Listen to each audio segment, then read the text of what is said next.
नमस्कार दोस्तों, एक बार फिर से आप लोगों का मेरे चैनल में स्वागत है। दोस्तों, अगर आप लोग मेरा चैनल अभी तक सब्सक्राइब नहीं किए तो कृपया सब्सक्राइब कर लीजिए और बेल आइकन को प्रेस कर दीजिए, जिससे मेरे वीडियो को पहले नोटिफिकेशन पहुंच सके। दोस्तों, आज इस वीडियो के माध्यम से मैं आप लोगों को बताने जा रहा हूं कि कजिन मैरिज क्या होता है। दोस्तों, ये जो कजिन मैरिज होती है, पाकिस्तान में इस समय कजिन मैरिज पे विवाद छिड़ा हुआ है। अगर भारत में भी इसका राजनीतिक मुद्दा बनाया जाएगा तो ये भारत में नहीं बन पाएगा, क्योंकि अपने भारत में भी कुछ जगह होती है जो कजिन मैरिज चालू है। 3 तलाक, हिजाब और सीए के बाद अगर कजिन मैरिज को भारत में मुद्दा बनाया जाए तो यह संभव नहीं है। क्योंकि फिलहाल इसलिए संभव नहीं है क्योंकि यह प्रथा सिर्फ मुस्लिम समाज में नहीं है, भारत के दक्षिण राज्यों और महाराष्ट्र के साथ मध्य प्रदेश के कुछ इलाकों में हिंदू समाज में भी ये प्रथा है। दोस्तों, जो ये चचेरे भाई से शादी होती है तो ये सिर्फ पाकिस्तान में ही नहीं, अपने भारत के कई राज्यों में भी है।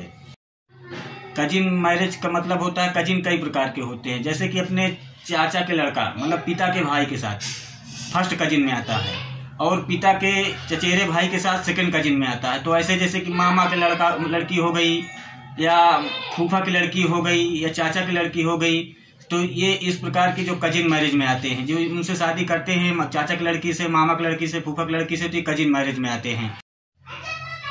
कजिन मैरिज चचेरी, ममेरी, फुफेरी बहन से शादी से पाकिस्तान में बढ़ते जेनेटिक डिसऑर्डर को लेकर के किए गए ट्वीट में एक्ट्रेस उसाना शाह निशाने पर आ गई। प्रतिक्रिया में कुछ लोग उसाना को शाबाशी तो दे रहे हैं, लेकिन कुछ लोग बड़ी संख्या में उसको विरोध भी कर रहे हैं, जता रहे हैं। उसाना, तुम जाहिल हो, गंवार हो, ये सब कई शब्दों का प्रयोग किया जा रहा है।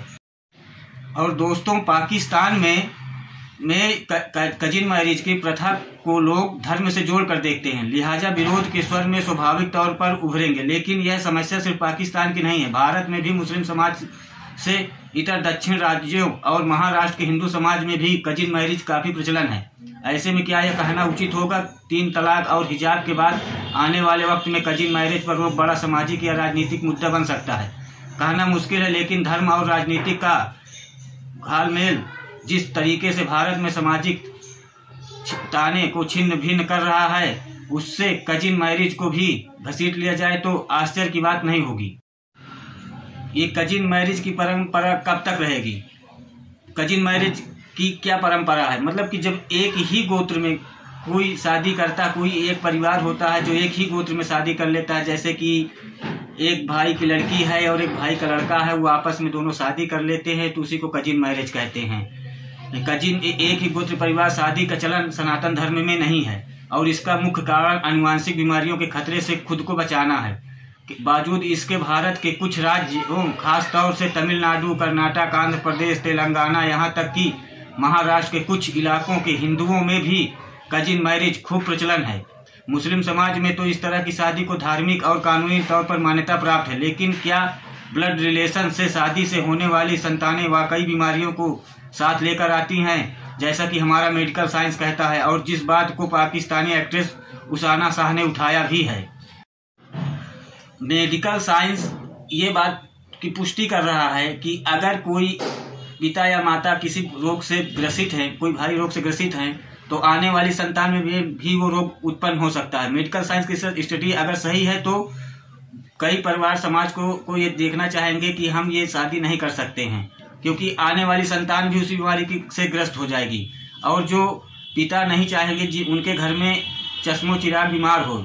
शारीरिक बीमारी जीवन का एक ऐसा नासूर है जो घर परिवार से लेकर के देश और दुनिया तक की जीडीपी को तबाह कर देता है।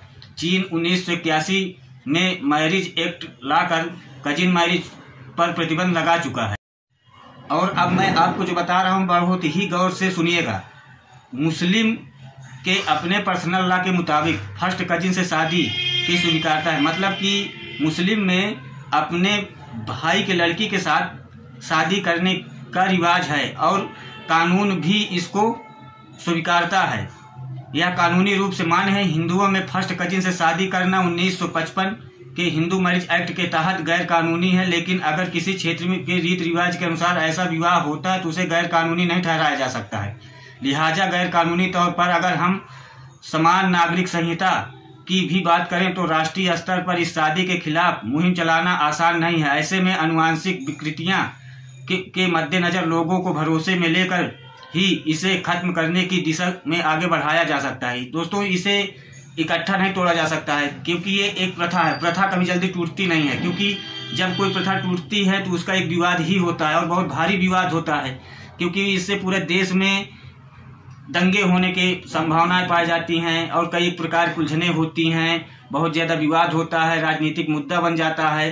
तो इसीलिए ये एक्ट खत्म होना बहुत मुश्किल ही है। और भारत में भी अपने कई जगह ऐसी प्रचलन चालू है जो अपने चाचा के लड़के के साथ, मामा के लड़के के साथ, और इसका एक उद्देश्य ये भी होता है कि अगर अपने घर पे संपत्ति, लड़की की शादी करते दूसरे को संपत्ति वत्ति देना है, जिसे दहेज कहते हैं, अपने कानून में तो प्रतिबंध है, मगर लोग चोरी छिपे दे रहे हैं।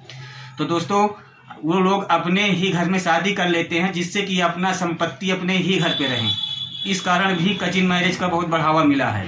और दोस्तों, अगर आप लोग मेरा चैनल सब्सक्राइब नहीं किए तो कृपया सब्सक्राइब जरूर कर लीजिएगा।